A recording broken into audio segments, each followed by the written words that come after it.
Bible ensemble dans le deuxième livre des rois. Le titre de mon message ce matin va peut-être vous surprendre, en tout cas le sous-titre va vous surprendre. Et je crois que le message que je vais apporter va vous éclairer par rapport au titre. Le titre de mon message, c'est « Les raisons de la colère du prophète », mais j'ai mis un sous-titre. Et ce sous-titre est celui-ci. Il est temps de se mettre en colère. Il est temps de se mettre en colère. Alors vous allez me dire, je ne sais pas ce qu'ils ont vécu au congrès, mais on a vécu un bon congrès. On en parlera en son temps. Mais vous comprendrez au travers de ce que je vais partager qu'il est temps que l'Église se mette en colère. Il est temps que les parents se mettent en colère. Il est temps que les conjoints qui ont des époux inconvertis se mettent en colère. Et vous allez le comprendre dans quelques instants. 2 Rois chapitre 13, vous avez trouvé? On va lire juste deux versets, le verset 18 et le verset 19. Élisée dit encore, prends les flèches, et il les prit. Élisée dit au roi d'Israël, frappe contre terre. Et il frappa 3 fois. Et s'arrêta. L'homme de Dieu s'irrita contre lui et dit, notre version dit, l'homme de Dieu se mit en colère contre lui. Et il dit, il fallait frapper 5 ou 6 fois. Alors tu aurais battu les Syriens jusqu'à leur extermination. Maintenant, tu les battras 3 fois. Connaissons ce texte. Maintenant, ce n'est pas utile de lire tout le contexte. Nous avons bien le texte en tête, je pense, pour chacun d'entre nous. Rappelons le contexte, cependant, Élisée a demandé au roi de prendre les flèches et de frapper contre terre. Après qu'il lui ait demandé et qu'il l'ait aidé à lancer cette flèche de délivrance en direction de l'ennemi des Syriens vers le nord, le prophète, mourant mais plein d'énergie spirituelle, va demander au roi maintenant seul de frapper contre terre. Et le roi frappe 1 fois, 2 fois, 3 fois, et il s'arrête. Oh, il lui a dit qu'il aurait pu frapper plus que 3 fois, laissant entendre qu'il y avait dans le carquois, du roi, des flèches encore à tirer. Mais il s'est arrêté. Et alors on voit Élisée qui s'irrite et qui se met en colère. La raison de cette colère, nous en avons déjà parlé, mais nous allons nous y attarder ce matin. La raison est simple, il voit dans cet arrêt du roi la défaite du peuple de Dieu. Alors que l'intention de Dieu était de donner une pleine et entière victoire, puisqu'il y avait dans l'idée de Dieu et dans l'idée du prophète qu'il y ait une extermination. Mais le roi s'arrête trop tôt. Il voit que le peuple de Dieu va passer à côté d'une victoire triomphante et écrasante, au lieu d'exterminer complètement les Syriens. Israël ne les battra que 3 fois. D'ailleurs, regardez votre Bible au verset 25, et vous verrez qu'en effet, Joas, fils de Joachaz, reprit des mains de Ben-Hadad, fils de Hazaël, les villes enlevées par Hazaël à Joachaz. Son père, pendant la guerre, regardez bien, Joas le bâtit 3 fois, et il recouvra les villes d'Israël. 3 victoires. Alors certains me diront, mais pasteur, 3 c'est mieux que rien. C'est vrai. On peut toujours voir le verre à moitié plein au lieu de regarder le verre à moitié vide. Mais mes amis, 3 fois c'est mieux que rien. Mais ce n'est pas suffisant par rapport à ce que le Seigneur voulait donner à son peuple. Ce n'est pas une victoire complète que Dieu voulait leur donner, qu'ils vont remporter. Le roi aurait pu avoir une victoire totale, définitive. Mais par son manque de foi, son manque de zèle, par son manque de persévérance, il a limité, écoutez-moi bien, sa propre victoire. Alors ce matin, ne regardons pas d'un regard de jugement ce roi en disant « C'est vrai quand même, tu aurais pu tirer plus de flèches ». Parce que mes amis, je crois que cela nous concerne aussi dans nos combats et dans nos luttes. Cela ne concerne pas simplement ce roi, cela nous concerne aussi, et peut-être que le Seigneur et le Saint-Esprit veulent nous dire, eh bien, il faut que tu persévères davantage, mon ami. Car ce que le Seigneur veut t'accorder, ce n'est pas une nette amélioration, ce n'est pas un léger ou un grand mieux, mais ce que le Seigneur veut nous accorder en tant qu'Église et en tant qu'enfant de Dieu, c'est une pleine et entière victoire. Alléluia. Le Seigneur ne veut pas nous délivrer simplement, eh bien, je dirais, doucement. Il veut une délivrance radicale. Alléluia. Comme cet homme un jour qui rendait témoignage et qui disait dans son témoignage, le Seigneur m'a béni, avant je buvais 3 litres de vin par jour, maintenant j'en bois qu'1 litre. C'est mieux. Il était sincère, hein? Mais mes amis, ce matin, je voudrais vous dire que le Seigneur veut nous délivrer totalement. Amen. Que nous arrêtions de connaître les montagnes russes. Un jour, nous sommes en haut, le lendemain, nous sommes en bas. Et notre vie est comme cela. Mais le Seigneur veut nous amener sur ces sommets, les sommets de la victoire. Est-ce que l'église d'Aurillac peut le croire ce matin avec moi? Vous savez ce que le prophète ne supportait pas? Parce que c'est un prophète mourant, fatigué, mais c'est un homme de Dieu. Et ce que le prophète ne supportait pas, c'est que la cause de Dieu ne triomphe pas complètement. C'est que le peuple de Dieu se contente de victoires partielles, alors que Dieu veut donner des victoires totales. Et ce que le Seigneur ne supporte pas dans nos combats, dans nos luttes, c'est que nous nous arrêtions à mi-chemin. Alors que mes frères et sœurs, il nous a donné tous les moyens de remporter la pleine victoire. Oh, bien sûr, si le Seigneur ne nous équipait pas, si le Seigneur ne nous donnait pas la puissance du Saint-Esprit, si le Seigneur ne nous avait pas donné l'autorité du nom de Jésus, et si le Seigneur ne nous avait pas donné la révélation pleine et entière de sa parole, nous pourrions en effet nous contenter de demi-victoire. Mais voilà, mes amis, le Seigneur nous a donné tout ce que je viens de décrire pour nous donner une victoire complète. Élisée avait consacré toute sa vie, des décennies, à servir Dieu et son peuple. Si vous connaissez sa vie, vous savez qu'il a combattu l'idolâtrie. Il a appelé à la repentance, il a prié pour des victoires. Et maintenant, sur son lit de mort, il voit que ce roi, écoutez-moi bien, derrière ce roi, c'est le peuple de Dieu. Il voit que ce roi manque de foi, de persévérance. Il voit la génération qui va arriver, qui va lui succéder. Lui, il va entrer dans l'éternité avec Dieu, mais il voit la génération qui va venir, eh bien, ne pas remporter les batailles, ne pas remporter les combats. Oh oui, quelques victoires ici ou là, mais il sait, malheureusement, que le peuple de Dieu ne triomphera jamais totalement. Et mes amis, est-ce que vous comprenez avec moi, et est-ce que vous comprenez ce matin que ce prophète se met en colère? Il se met en colère parce que la victoire est là, mais ils ne s'en saisissent pas.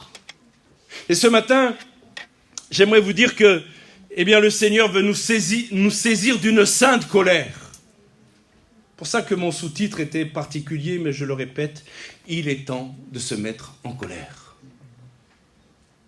La colère d'Élisée n'était pas une colère charnelle, nous en avons déjà parlé, une colère égoïste, incontrôlée. C'est ce qu'on peut appeler une sainte colère. Une colère pour la gloire de Dieu. Mes amis, voulez-vous voir la gloire de Dieu? Voyez-vous la gloire de Dieu dans votre foyer? Voyez-vous la gloire de Dieu dans votre église? Je ne parle pas d'une simple visitation de temps en temps, la gloire de Dieu, la Shekinah de Dieu, qui fera qu'il y aura une telle présence de Dieu que nous serons submergés par la présence de Dieu. Une colère, parce que la cause de Dieu ne triomphait pas comme elle aurait dû triompher. C'est la même colère qui a saisi Jésus lorsque dans le temple il est arrivé et il a chassé les marchands. Le texte nous dit « Le zèle de ta maison me dévora ». Mes amis, le zèle de la maison de Dieu dévorait Jésus. L'idolâtrie, une certaine forme d'idolâtrie, ceux qui n'étaient pas à sa place étaient arrivés à pénétrer dans le temple de Dieu et le religieux s'en satisfaisait. Le religieux se satisfera toujours de cela.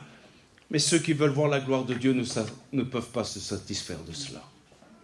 Alors, vous le savez, le doux et tendre Jésus, combien notre Seigneur est doux et tendre, oui ou non? Combien sa douceur nous a touchés. Voilà qu'il se saisit d'un fouet, qu'il renverse les tables des changeurs, qu'il chasse tous les animaux, parce qu'il déclare « Ma maison est une maison de prière ». Ce n'est pas de la rage, ce n'est pas de la violence incontrôlée. Écoutez-moi bien, c'est le zèle pour la gloire de Dieu.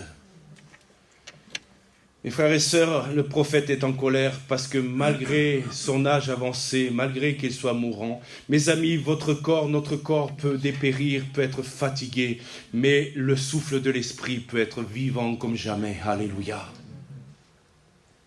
Et mes amis, ce prophète est saisi par le Saint-Esprit. Et le zèle pour la gloire de Dieu se manifeste. Frères et sœurs, est-ce que tu as du zèle pour la gloire de Dieu? Est-ce que ta relation avec Dieu, et je ne veux offenser personne, mais le Saint-Esprit, je le disais, vendredi soir, n'est pas là pour nous troubler, pour nous faire peur, mais le Saint-Esprit est là pour nous dire la vérité. Voulons-nous connaître la vérité? Voulez-vous connaître la vérité? Est-ce que ta relation avec Dieu est une relation pour le zèle, un zèle pour voir la gloire de Dieu, ou simplement une relation où quand tu as besoin, Dieu répond à tes prières? Quand tu es malade, il te guérit. Quand tu as besoin de boucler tes finances, il pourvoit miraculeusement à tes finances. Je crois que le Seigneur est bon et il fait tout ça. Mais mes frères et sœurs, je vous encourage, je nous invite à dépasser simplement le distributeur automatique que nous avons peut-être pris pour Dieu, en ayant un zèle pour sa gloire. Seigneur, je veux voir ta gloire dans mon pays. Je veux voir ta gloire dans mon foyer. Je veux voir ta gloire dans mon église. Alléluia. Moïse a manifesté cette colère quand il a vu le peuple adorer le veau d'or, vous vous souvenez? Descendant, il voit que le peuple de Dieu s'est détourné si rapidement, il a les tables de la loi avec lui, et alors que Dieu a écrit de sa propre main sur les tables de pierre les commandements, les 10 commandements de Dieu, il descend avec ses commandements et il fait quelque chose d'incroyable, de quelque chose qui pourrait sembler impardonnable, mais Dieu a fait grâce parce que quand il a vu l'état du peuple de Dieu, il a brisé les tables. Qui oserait faire ça? Dieu lui-même a écrit. Et vous savez pourquoi il les a brisées? Parce qu'il savait pertinemment que s'il ne brisait pas ces tables-là étaient le jugement de Dieu pour le peuple qui s'était adonné à l'idolâtrie. C'était la destruction du peuple. Alors, il a pris sur lui, il a dit, je ne vais pas venir avec le jugement, je vais briser les tables. Et il était zélé parce qu'il voulait voir la gloire de Dieu parmi le peuple de Dieu. Et frères et sœurs, Néhémie a manifesté cette colère quand il a vu que le temple était profané. Paul a manifesté cette colère quand il a vu Athènes remplie d'idoles. Mes frères et sœurs, je prie, je plaide auprès du Seigneur pour que nous devenions des passionnés de Dieu. Amen. Même s'il faut changer l'heure 1 heure avant, même s'il fait froid, même s'il y a de la neige. Passionnés pour Jésus. Quand je vois que parfois il y a des personnes qui sont des supporters pour le foot, le rugby, ce que vous voulez, ce sont des passionnés, ils font des kilomètres, ils sont dans les tribunes, il fait froid, ils sont là avec les manteaux pour un ballon. Seigneur, souffle sur l'église de France, souffle sur l'église de France. Nous voulons être des passionnés pour Jésus. Nous voulons voir la gloire de Dieu. Nous voulons que l'église triomphe. Mes frères et sœurs, voulez-vous que l'église triomphe? Pour que l'ennemi soit complètement vaincu. Et cette passion, ce zèle, s'est manifesté en colère quand il a vu le roi abandonné trop tôt. Frères et sœurs, avons-nous cette passion, avons-nous ce zèle? Sommes-nous capables de nous mettre en colère à cause du fait que Dieu ne triomphe pas? Alors on va appliquer cela à quelques éléments de notre quotidien. Nous n'allons pas rester simplement sur des aperçus, des idées, mais on va l'appliquer. Je crois, écoutez-moi bien, je crois que nous devrions en tant qu'Église être saisis d'une sainte colère. À l'image de notre Seigneur quant à la cause de Dieu qui ne triomphe pas. Regardez autour de vous, regardez autour de vous. Regardez notre monde, regardez notre société, regardez même ce qui se passe dans certaines églises.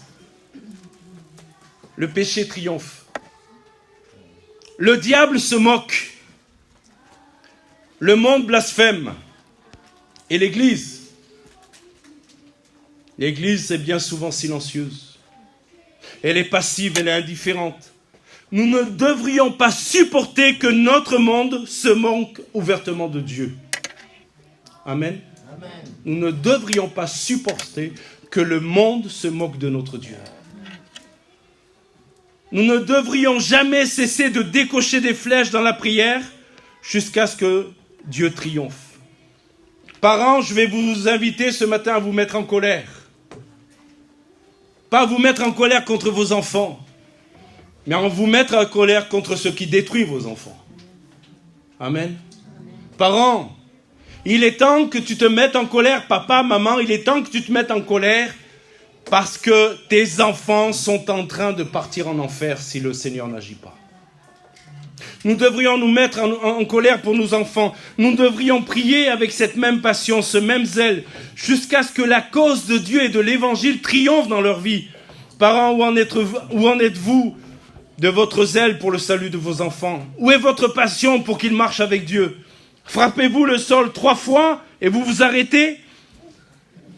Ou continuez-vous à intercéder, à croire, à combattre dans la prière jusqu'à ce que la victoire soit accomplie? Mes frères et sœurs, écoutez-moi bien, vos enfants sont attaqués. Si vous n'avez pas du zèle pour vos enfants, écoutez-moi bien, j'en connais un qui a du zèle pour vos enfants. Il y en a un qui veut détruire vos enfants. Il y en a un qui veut détruire votre famille. Le diable veut les détruire. Écoutez-moi bien, le monde veut les séduire et la chair veut les entraîner. Et cette trilogie ténébreuse, diabolique, écoutez-moi bien, le diable, le monde, la chair. Cette trilogie est à l'œuvre plus que jamais dans notre monde aujourd'hui pour détruire vos enfants. Ah, vous les voyez comme des enfants tout mignons, tout gentils. C'est vrai qu'ils sont mignons, ils sont gentils. Mais ils sont influencés par les réseaux sociaux, parce qu'ils voient sur X, sur TikTok. Ils sont influencés par toutes ces choses-là. Vous êtes avec moi ce matin? Et le monde, le diable et la chair se sont liés ensemble pour détruire vos enfants.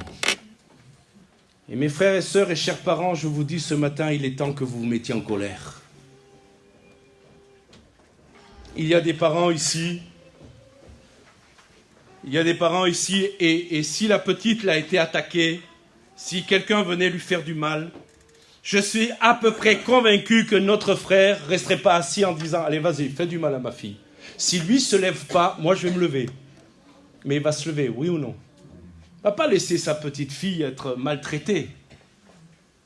Mes frères et sœurs, écoutez-moi bien, chers parents. Il est temps que tu te lèves pour tes enfants. Il est temps que tu te mettes dans une sainte colère et que tu dises non, pas mes enfants appartiendront au Seigneur Jésus. Amen. Ils n'appartiendront pas au diable. Le diable n'aura pas le dernier mot. Mes enfants appartiendront aujourd'hui. Aujourd'hui, c'est rude, c'est dur. Ils tournent le dos à l'évangile, ils ne veulent pas entendre l'évangile, ils ne veulent plus venir à l'église, ils ne supportent plus même que je parle de Jésus dans ma maison. Je ne peux plus rien faire, mais mon frère, ma soeur, tu peux décocher des flèches dans ta chambre pour tes enfants, alléluia. Tu peux prier pour tes enfants, tu peux intercéder pour tes enfants, amen. Il faut aussi que nous encouragions nos frères et sœurs qui ont des conjoints convertis ce matin. Je vous encourage à persévérer dans la prière, alléluia. Certains d'entre vous ont un conjoint qui n'est pas sauvé. Vous priez depuis des années, peut-être même, écoutez-moi, depuis des décennies. Il y a des gens qui prient pour leur conjoint depuis des décennies. Écoutez-moi, frères et sœurs, ne t'arrête pas. Ne frappe pas seulement 3 fois, continue d'intercéder. Écoute-moi, continue à croire, continue de vivre l'évangile devant eux. Continue de décocher des flèches de prière parce que Jésus veut t'accorder la victoire. Alléluia. Et puis que ta prière soit motivée par le salut de ton conjoint. Je me souviens dans une église, une sœur priait pour que son mari se convertisse et elle priait pour que le mari devienne plus gentil avec elle. Oui, c'est la conséquence de la conversion. Mais le but, c'est pas qu'il soit plus gentil. Le but, c'est qu'il soit sauvé. Alléluia. En gros, pour qu'il soit plus cool avec moi, Seigneur, qu'il se convertisse. Non, le but, c'est pas qu'il soit plus cool.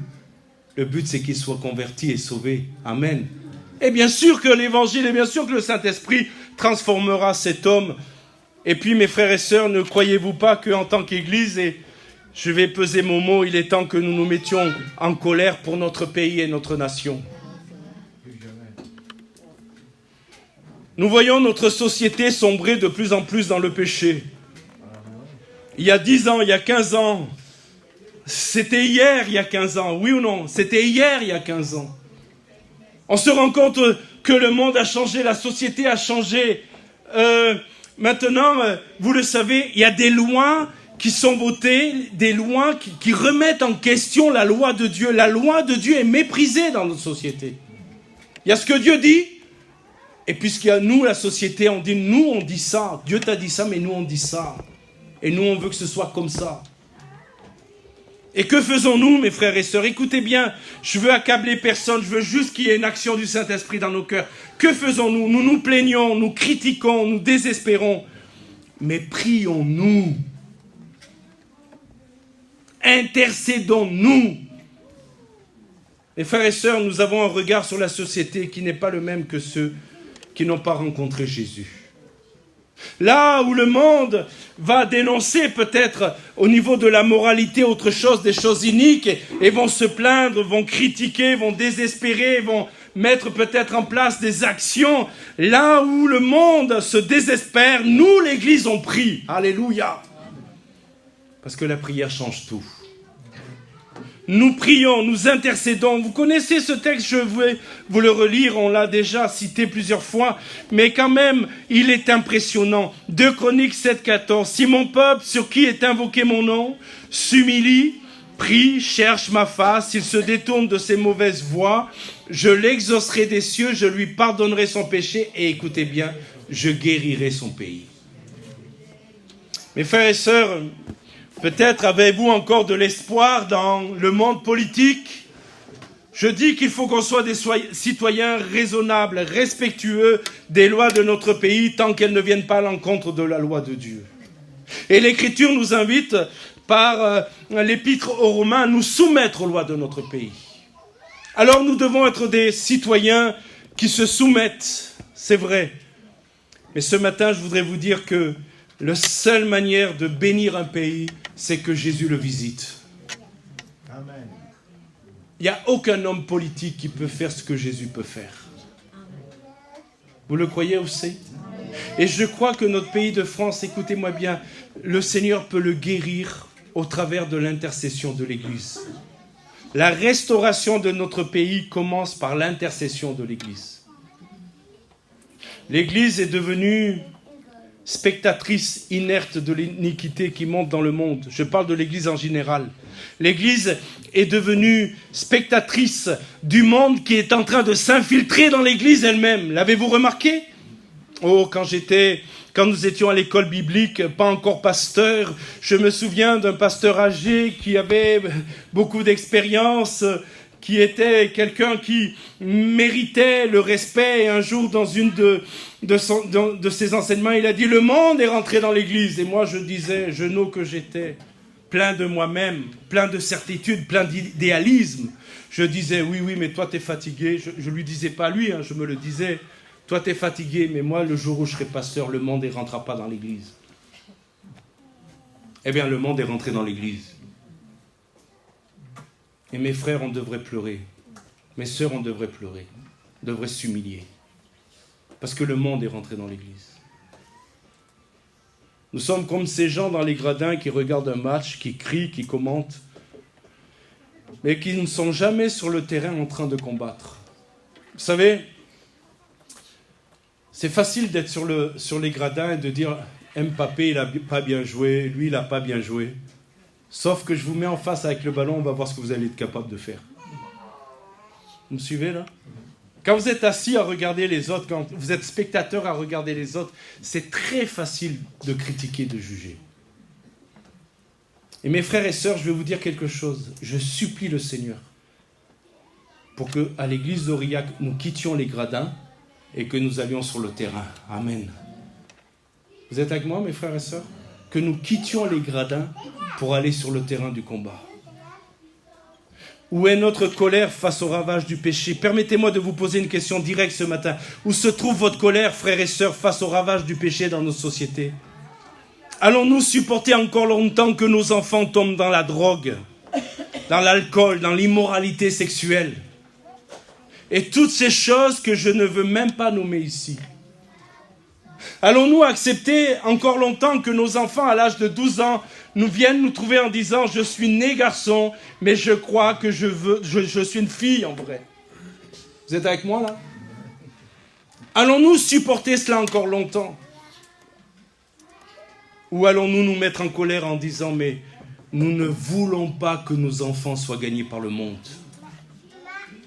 Vous savez, pas une colère froide et réactionnaire, pas une colère haineuse envers les pécheurs, mais une colère qui nous saisit, cette colère qui ne peut pas supporter le triomphe du péché et du diable.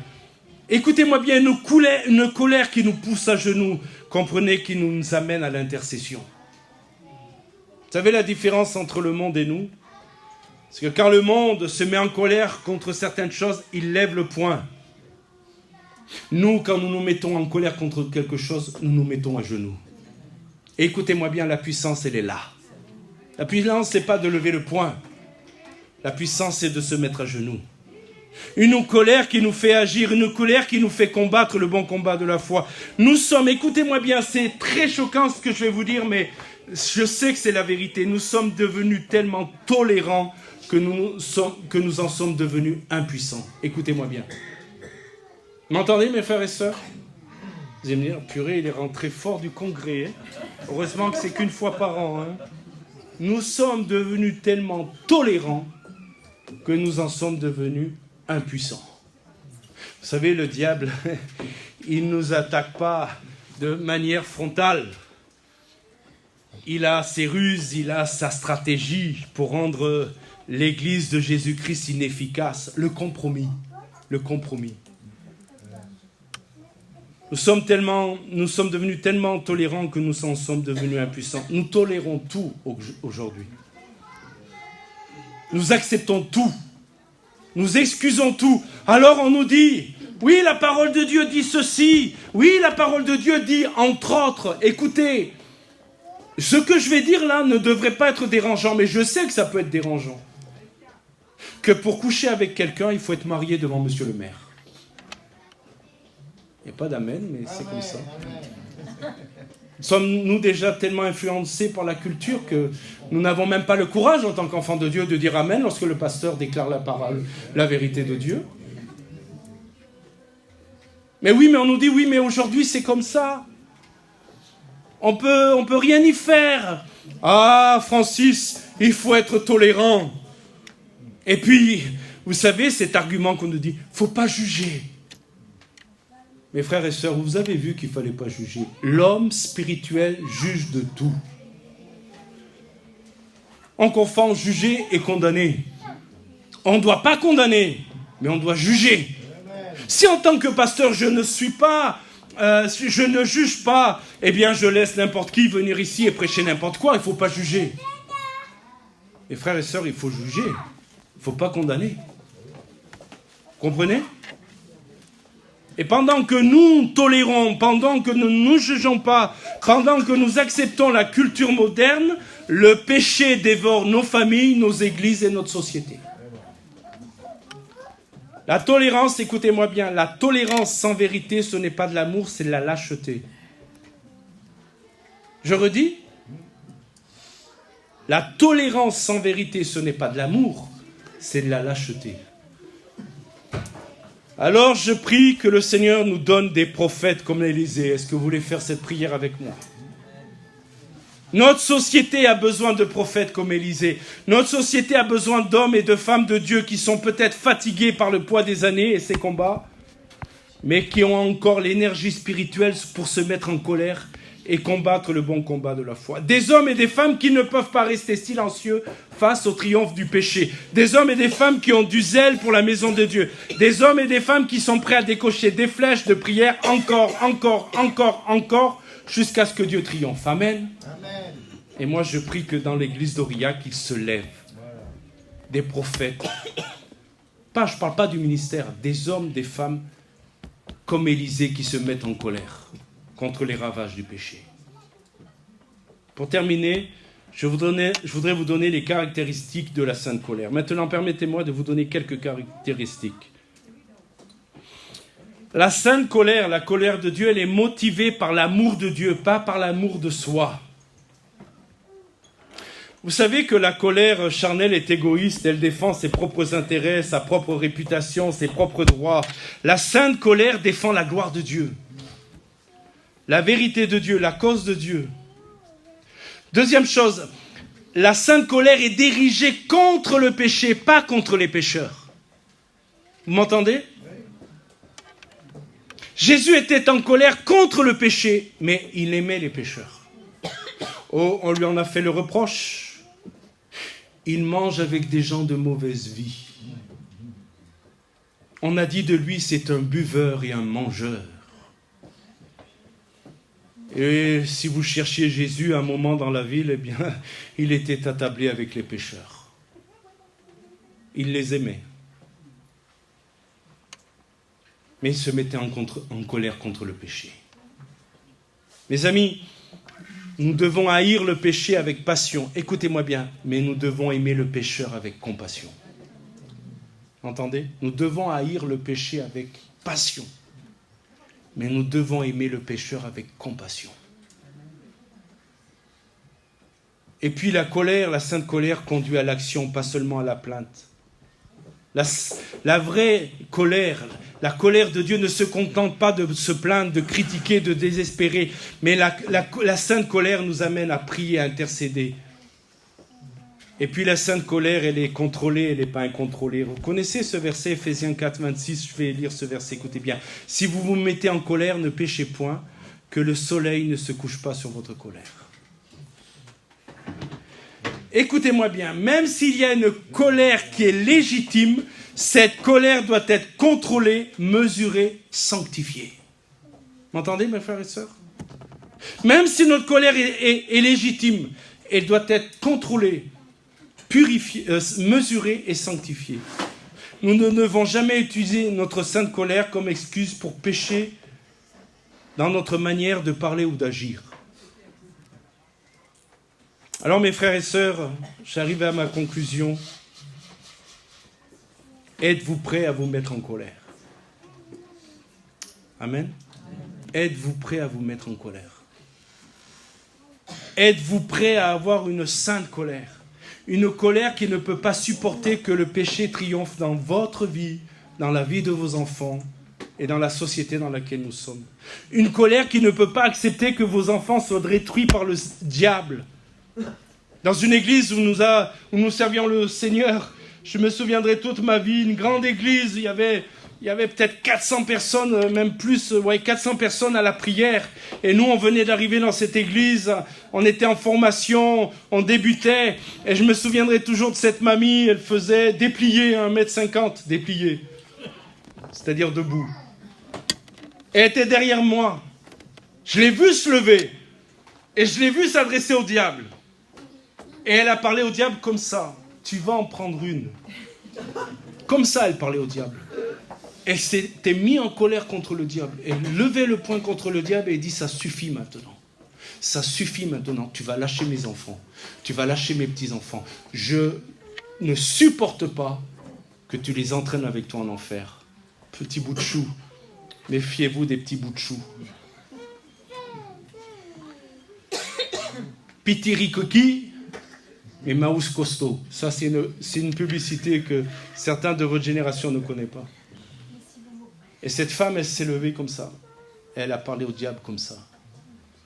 Et vous savez quoi, mes frères et sœurs ? Moi, j'ai prié derrière, j'ai prié un moment. Mais je crois des deux, celui qui a fait la personne qui a fait le plus trembler le diable, c'est pas le pasteur en formation. C'est la petite mamie, là, qui s'est levée, le poing levé comme ça. le diable a tremblé ce soir-là.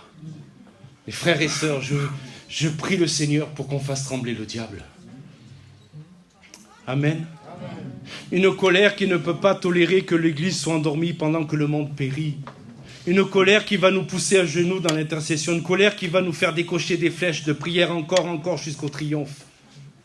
Alors soyons comme Élisée, mes frères et sœurs, des passionnés pour la gloire de Dieu. Élisée, même sur son lit de mort, même dans la faiblesse de la maladie, avait encore cette passion, ce zèle, cette énergie spirituelle. Il ne pouvait pas supporter que la cause de Dieu ne triomphe pas complètement. Oh, mes frères et sœurs, que Dieu nous donne cette passion, cette même énergie, que nous soyons trouvés jusqu'à notre dernier souffle, combattant le bon combat de la foi, décochant des flèches de prière, intercédant pour que Dieu triomphe. Alors, on va se recueillir dans quelques instants. Écoutez-moi bien. Écoutez ces appels, ces différents appels. Si vous êtes découragé dans votre combat, ne vous arrêtez pas. Continuez à frapper. Parce que la victoire arrive. Alléluia. Vous entendez, mes frères et sœurs? Continuez à frapper parce que la victoire arrive. Tu es peut-être à une flèche de la délivrance. Et mon frère, ma sœur, toi qui es découragé, toi qui pries plus pour tes enfants, toi qui pries plus pour ton conjoint, toi qui pries plus peut-être pour autre chose, ce matin, le Seigneur te dit, bande à nouveau l'arc de la prière. Ta délivrance est à la portée d'une prière peut-être. Une prière encore. Alléluia. Si vous êtes contenté de victoire partielle, écoutez-moi bien, repentez-vous. Dieu veut vous donner plus. Frappez encore. Si vous êtes devenu tolérant et donc impuissant, réveillez-vous ce matin. Laissez une sainte colère vous saisir. Levez-vous et combattez. Et si vous avez arrêté d'intercéder, recommencez aujourd'hui. Prenez des flèches de la prière. Ne vous arrêtez pas jusqu'à ce que la prière triomphe. Alléluia. Voulez-vous qu'on se recueille? On va dans quelques instants partager le repas du Seigneur, mais voulez-vous qu'on se recueille?